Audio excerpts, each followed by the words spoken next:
Hello, this is Robert Rickover at Alexander Audio, and today my guest is Frances Engel, who is an Alexander Technique teacher in Waimea on the Big Island of Hawaii. And Frances, like myself, studied extensively with the late Marjorie Barstow of Lincoln, Nebraska, who was the first person to graduate from F. Matthias Alexander's first training course. And we're going to talk today about our experience with Marge and how her work fits in, or differs, or maybe is the same as some other approaches to the Alexander technique. Frances, welcome to the show. Thanks, Robert. I'm glad to be here. Well, Frances, I'm glad to have you here, and I wonder if you could maybe share your first impression of Marge. Well, I heard about Marge long before I met her because I was partners with a guy who was in a training course who used to invite master teachers over to meet them and take over the course for a while. This was at Frank Ottewell and Giora Pincus, the course they had started in called ACAT in San Francisco Right. in the mid 1970s. Ancient Alexander history, huh? And in that era, what was interesting about that era that's very different from now is that no one besides Alexander himself had written books about Alexander technique, exactly what it was and how it worked and what its principles were. Because pretty much it was taught hands-on. The teacher even chatted while they were teaching you, thinking that what you had to say had nothing to do with what you were really learning underneath what you were talking about. And Mhm. I think that Marjorie Barstow was the first person who saw, a first teacher who saw that the way that people talked about something had something to do with the way they were responding and learning. So Mhm. she was one of the first teachers to integrate talking about the Alexander technique while it was happening. She would encourage people to say something about what they were experiencing, which was unusual in that era. And actually, when you talk about that, it reminds me of the when I was in England in the late '80s. I think it was the second International Alexander Congress. So I think it was 1988, and Marge gave a workshop in London, some workshops in London for teachers there. And I can remember someone was working with a student for a long time, and Marge finally said, "Do you ever talk to your students?" And it was kind of even then a bit of an unusual approach. Yeah. That's right. And I actually had the pleasure of being able to go to the STAT Society of Alexander Technique Teachers in London. I got to go to their archives and look, and it wasn't really until about the mid 1980s that people started writing about Alexander technique. Before then, it was extremely rare that there was ever an article other than just saying you should have a experience with the teacher. Mm-hmm. They didn't explain what it was or how it worked. They just kind of sold it through the mystique and the fact that famous people had learned it. Yeah, I think Frank Pierce Jones is probably an exception to that.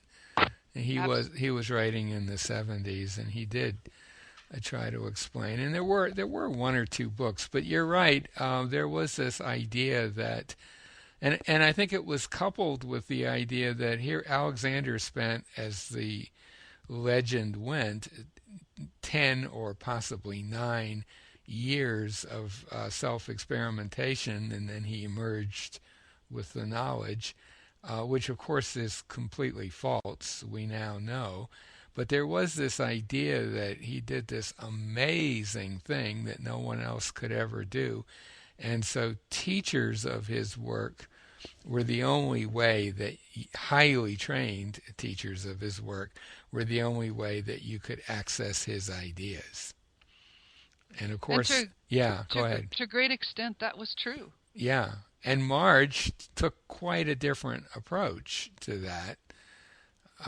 She, you might say, she was a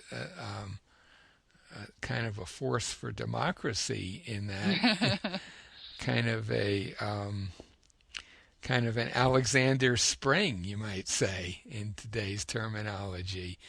Sure. Uh, The way so, she yeah, the go way ahead. she explained it to me is that she learned the Alexander technique in another culture, and it was her job to decide and look at how she was going to teach Alexander's principles to the American culture. Yes, and the American culture in the 30s, when she got back, eventually got back to Lincoln, was very, very, very different than what she had experienced in London. And also, as part of that talking to the student, another way of saying that was that she was encouraging the student to start thinking about how their thoughts influenced the quality of their movement. And she would do that really right from the beginning of working with anybody. And that for sure was not part of the standard methodology of the time. Yeah. Do you have anything else you want to say about your early experience with March? Well, the first time I really had experiences with Marge, um, I was in a training program at Frank and Gura's, and it was about 1978, I think. Maybe it was 77. And what I did was I noticed that she was saying a lot of the same things over and over with people. And so, just to being a good student, taking notes, I wrote some of these things down that she was saying. And also, I really enjoyed about Frank Pierce Jones, The Resurrection of the Body by Maisel. Was that Maisel? Yeah, Yeah, Mizell. Yeah. Maisel. That's Hmm. it. Right. Um, the part I enjoyed the most were the teaching aphorisms, where Alexander would say a little pithy thing about the Alexander technique. Right. And The there, quotes. right. And there are a lot of aphorisms from Marge Barstow.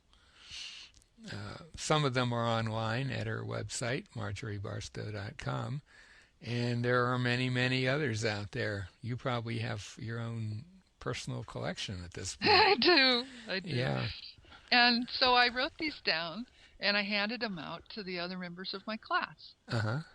And she ran into this list and went, "Oh, that's interesting. Yes, I do say these things." Yeah, exactly. Exactly. And as time went on, I mean, I didn't really, I guess my first encounter with Marge was 1979. And I started writing down, I guess like you did, little, whenever she said anything interesting, I would write it down as well and I kept a record of that. And eventually the time came whenever Marge said anything that she thought might be interesting, she turned to me and say, "Bob, make sure you write that down." Yeah, yeah, she was a character. But and so apart from, I guess well, certainly she was more interested in getting people to think for themselves early on than perhaps most Alexander teachers were, and perhaps more than many Alexander teachers still are. The another aspect of her work, which really distinguished her at the time from everybody else, was the fact that she was working with groups, and often extremely large groups, 70, 80, 100 people or more. And of course, that you never saw in England in the late 70s or 80s. Would you like to say something about how she managed to pull that off?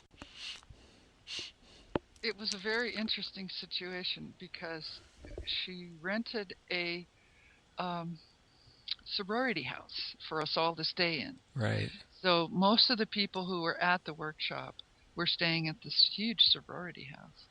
And of course, there wasn't room to share rooms, so there were 5 and 6 people to a room, Hmm. and we just had a tremendously fun time together because everyone was trading whatever it is they knew, and we had a talent show, and all the things that go on at workshops in that era were happening that was made it so fun.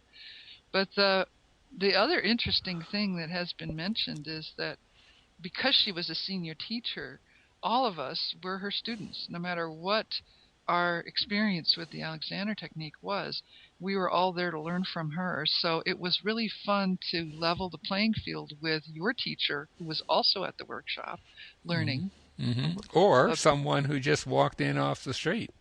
right. And so there was a wonderful egalitarian quality of it, and it was really interesting. Like, I know one person who walked in, who had heard of her, was a tennis pro who had gotten into an automobile accident and lost her juju, Hmm. lost her swing, lost her coordination that she had innately developed, and then lost because of the accident, and didn't know how to get it back. And it was fascinating to look at um, what made Marge work with a certain person longer. Why did she do what she did? Um, why would she? Why was she able to? It seemed like she was able to just give someone as much as they were able to accept. What made her decide that enough was enough? And why, with other people, would she just completely be as generous as she wanted to because she thought maybe they could handle it in some way? It was fascinating to watch. And that's why it was so interesting to just sit there and watch her work with one person after another. Plus, the group situation made it a certain amount of pressure, because a performance experience, because one of the things that was so interesting about being in a big group of, more people than you really knew looking at you is a lot of us have anxiety about public speaking. And pretty much, if you're an Alexander teacher, you have to get over being a public speaker. And so there was the perfect situation in a group situation where you had to walk your talk Hmm. and do what you said you were going to do, and demonstrate your intention, state your intention, demonstrate it, do the best that you could do while under pressure from everyone else who could see exactly what you were doing, because Marge used the class to train us to see the most subtle mannerisms of movement as they were being demonstrated. Yeah, and an awful lot, as you say, you could learn a lot from just watching her. It almost seemed as though, I know I had the experience more than once of noticing a physical change in me, um, just from paying attention to her working with someone else. And she had that power, you might say. I don't know. I think she just exemplified something that transmitted itself to anyone who cared to pay attention. Yeah, and it was always interesting. Well, of course, in a big group like that, you would say, okay, how could I, what makes Marge work with someone longer? And so I would observe when she'd work with somebody and they'd say, "Oh, that's interesting," or "Oh, that's good," or she would stop. And when the person would work with her and then make an observation, or uh, ask a question, or talk about what it was they were experiencing as they were experiencing it, she would continue to work with them. Hmm. So that trained me to be a better observer, because I thought, okay, my next turn with Marge, I'm going to pay attention what's going on with my whole body instead of just this thing that she's paying attention to. What effect does it have on the rest of me? And I'm Mm-hmm. going to make an observation because I'm going to be paying attention. And sure enough, because my intention was that, it was possible to be able to pay attention to more. It was almost as if the skill that you're learning in Alexander technique is to widen your field of awareness so that you're not focused like a searchlight. Your ability is more like a moving MRI throughout your body, that you're developing the capacity to not just pay attention to what your head and neck are doing, but then include your shoulders and your back and more of your back and your hips and your knees and the rest of you, and how that relationship is going, and sustain it. It's almost as if your tolerance for the unfamiliar was directly challenged by your work with the teacher. It's Yeah, cool. it was cool, and I have to say there were some less um, noble strategies for getting some hand time with Marge. Certainly, um, it was really good to be a singer, or at least to be willing to sing, or a musician of any kind. Or you definitely wanted to have some activities that you could work with at a moment, at an instant's notice. I took to singing basically because there wasn't much else I could do, and I was a little terrified to use. I didn't want to say to Marge, "Well, I'd like some help teaching somebody," because I was already in. I was when I first met her. I was about halfway through the training course, but most of the time I studied with her, I was a teacher, and I wasn't real comfortable going that route because I'd seen what happened to other people. It was a Well, scare. She she was was tough. she was tough and extremely absolute. And if you Yeah. weren't capable of doing the most simple thing, she would take you back to the beginning at the drop of a hat. Yeah, like walking over to the student. Right. What are you thinking about? What's your So, intention? yeah, so I was reluctant to subject myself to that in the early days, and I opted more for a singing strategy, which worked pretty well actually. I would, You I, probably remember some of yeah, that.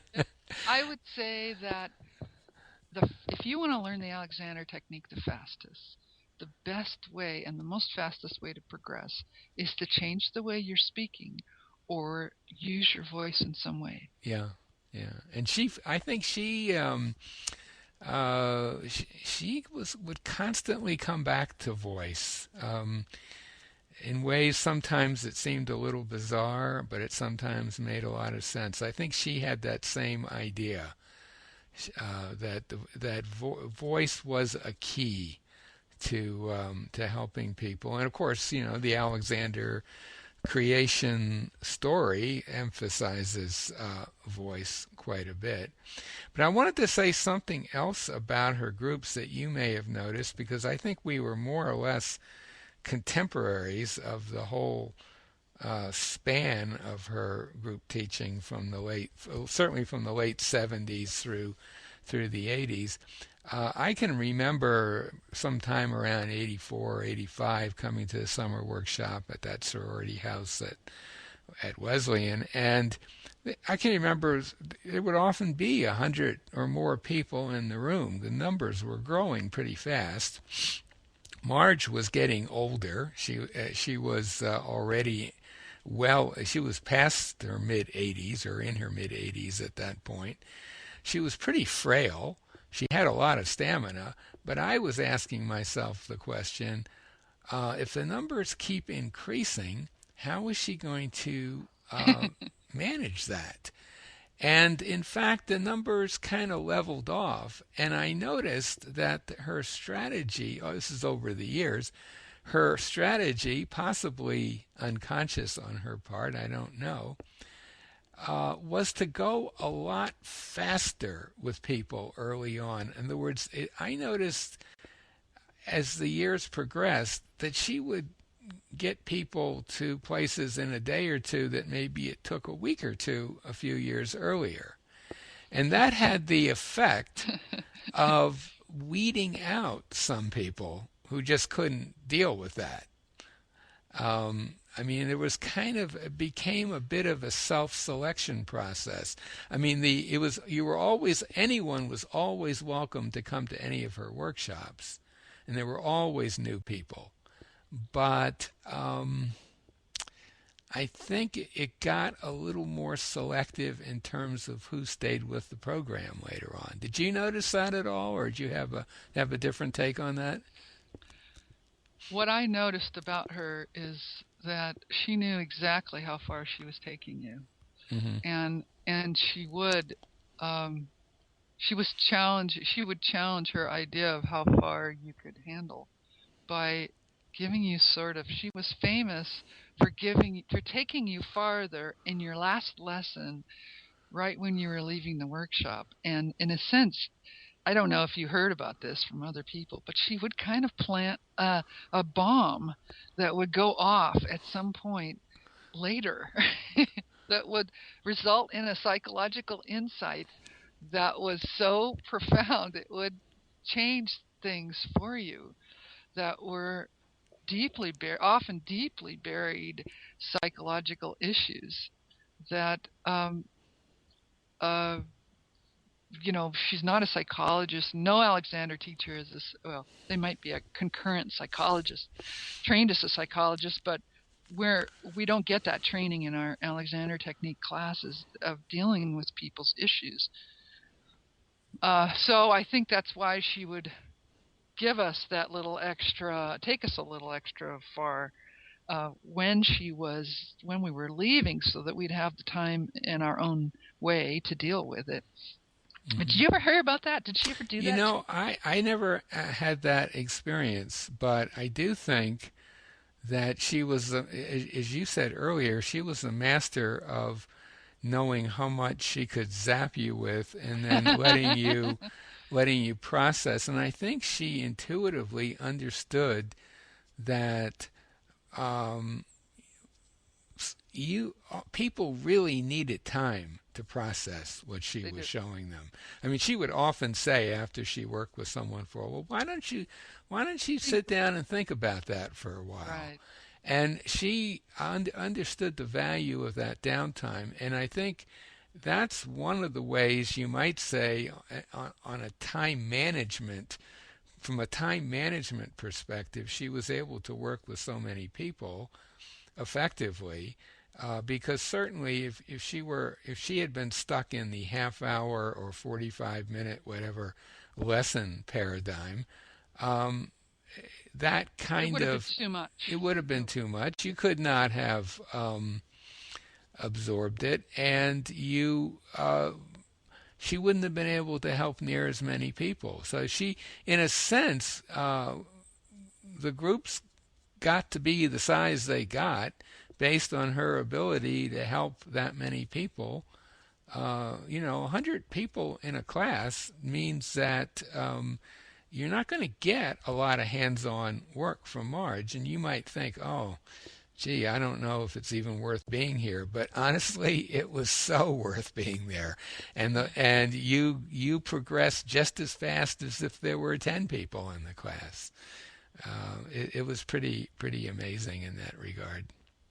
I actually felt thankful that I didn't have to have a long lesson with Marge, because I've I've experienced being taken too far by other Alexander teachers, and Hmm. I don't think that it's very constructive to be Hmm. taken too far. It's very impressive, and Hmm. it does impress you with the power of the Alexander technique to make changes in you. Hmm. But you cannot integrate. You integrate changes bit by bit. Hmm. There's a certain reactive self-protection that rears its head and says, "No, no, this is too much. We Hmm. can't do this." Hmm. And it's a natural block against going too far into the unknown, which may be dangerous. I don't know. It seems to come up when you learn something too fast, and the part of you goes, "Uh-uh." time to go to sleep. Yeah, Or and there was a lot of sleeping going on at there those was. summer workshops. I mean, by the time after lunch, people would be sprawled out on the couches and in their rooms. I mean, there was a lot of processing going on. But When you yeah, go ahead. when you think about it, really, the brain was made. The brain, I'm told, was evolved to move our bodies around. So changing the way that you move carves bigger areas of the brain in new pathways than any other action that you can possibly learn. Hmm. In fact, it's so marked that there was a study of college students who were taught to juggle, and they were able to measure a whole new area of their brain that evolved to learn the skill. It was a measurable area, and then when this college students stopped juggling, that area shrank. And there's also been documentations about, um, for instance, London is notorious for being a hugely complex area, so much that a London cab driver actually has an area of their brain developed in order to handle the map of a huge area like London. Hmm. Yeah, yeah. So Well, that's true, there's in fact, in London, to become a cab driver is a major undertaking. right, right, People spend years uh, scooting around the city on motorbikes and so on to learn every street, every alley, and so on. London, it's not just big; it no, has no order. It's not like Manhattan or something like that. Yeah, yeah, that's interesting. yeah. But So there is an actual physical thing that's going on when you're learning about movement that has to be respected. mhm. And Marge at times would, when she wasn't generally inclined to wax philosophical, but occasionally she would. And one of the things that she did say quite often was that, in her view, at some time in the future, wasn't really there yet, there would be a true science of human movement, and that Alexander's ideas would fit perfectly into that. And in fact, a lot of the neuroscience that's kind of come to the fore in the last few years fits in perfectly with Alexander's ideas. So Yeah, and of course, she was sure. not a scientist. No, She was a little old lady who lived in Lincoln, Nebraska, and she was not an intellectual in the normal sense of that word, but she did have a pretty profound understanding of movement and so on. I want to get back to your uh, point about not spending inordinate amounts of time with any one student. Um, I don't think you were around in Lincoln at the end of Marge's life in the 90s, but everything changed very dramatically starting around 92 when I guess she was around 93 years old herself. There came a period when she was really not able anymore to work with groups. She just didn't have the ability to take in a lot of people. I think her last group classes were maybe 91, maybe early 92. And after that, the way you would access her teaching is you would arrange a time to come over to her house and hang out with her. Usually it was just you and Marge and the home health aide, who would always stand behind her to make sure she didn't fall over backwards. And Marge's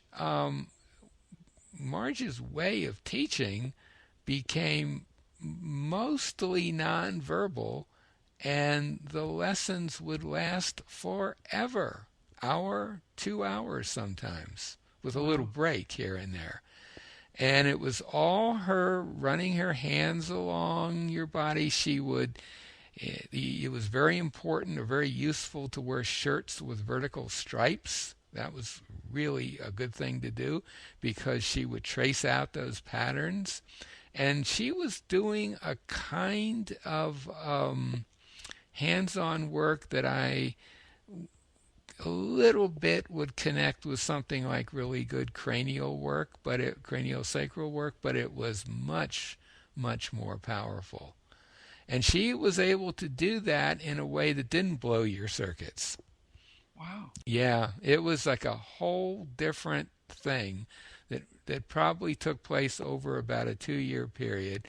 There were not a lot of people who experienced it, maybe a dozen or so of us. Sometimes two people would come over together and she would work with one person or another, and you never knew how long it was going to last. And there'd be periods of sitting and just talking to her.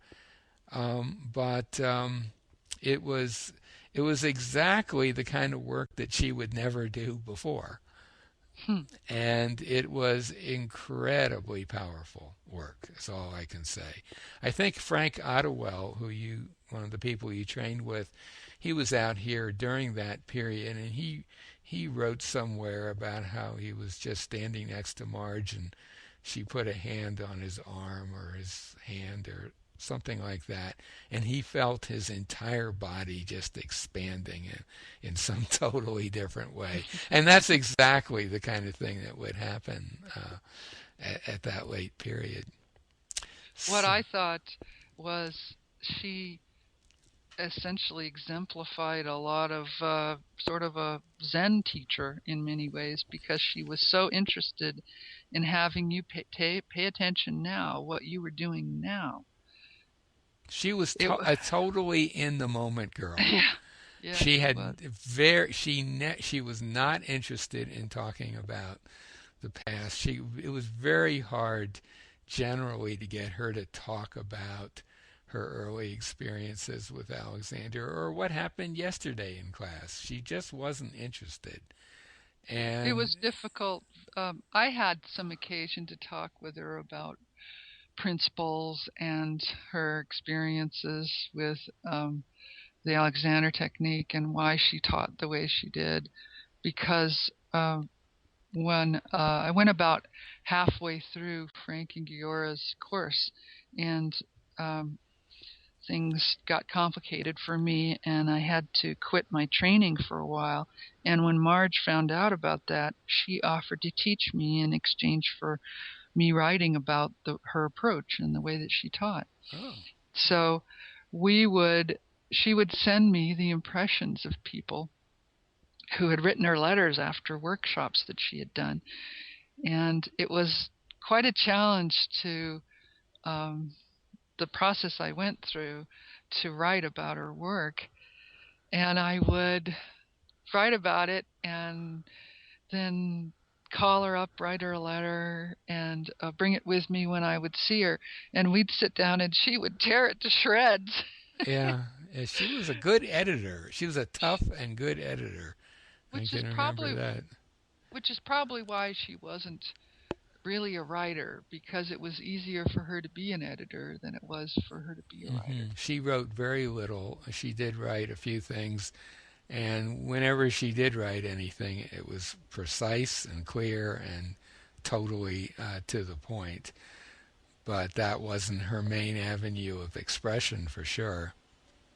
No, it Um, wasn't. it wasn't. It is there anything else that you want to add before we come to an end about March? When you find somebody who can teach you, and it really doesn't matter if other people understand what that teacher has to offer you. It's so interesting to know that there are many people that have things to offer you in the world as a student. Pay attention, because the time that you spend with somebody when you're learning, ask yourself questions like, why did they do that? And nowadays you can actually ask the teacher, how come you did that? Why are you putting your hands that way on me? What do you mean when you say this? And pretty much the teacher will actually answer you. Yeah, It, that is true today. yeah. But as you said earlier, it wasn't the way things were expected to be back in the day for the most part. Yeah, Yeah. and it's so special when you find somebody. It's so it's so amazing when you find somebody who can teach you. It doesn't matter if you can't explain what you're learning to someone else because that's one of the marks of learning is that it's difficult to explain. It's attractive because you are learning it. It's okay to not be able to explain to someone else why you're so fascinated with the Alexander technique or whatever it is you want to learn. Go Right. ahead and learn it. Right. She used to say to people at the end of workshops, she said, "Well, you're going home now, and people are probably going to ask you what you learned in Nebraska," which was sort of an esoteric location for many of them. And she said, "You probably shouldn't tell them that you came out here and learned a little bit of nothing." Do you remember that? She used Yeah. to say that. Well, maybe this is a good place to bring our conversation to a close. My guest has been Frances Engel, who is an Alexander teacher in Waimea on the Big Island of Hawaii. We'll put a link to her website by the interview. If you live in Hawaii, I'm guessing you're just about the only teacher there. I think you told me there was another one somewhere, There's but another teacher here on the island, but he's an osteopath, so he makes and has a second business mhm, taking people out in a boat. So he doesn't really have to teach Alexander technique. mhm. He just uses it for himself. But you're in Waimea, and that's a short hop from Kona, which is a kind of a happening tourist place there. I've been there Sure. a few times. And we will also put a link by this interview will be posted at Marjorie website devoted to Marjorie Barstow, marjoriebarstow.com, and Marjorie is spelled Marjorie. So we'll put the interview there. Um, so, Frances, thank you so much for being on the show today. Thank you, Robert.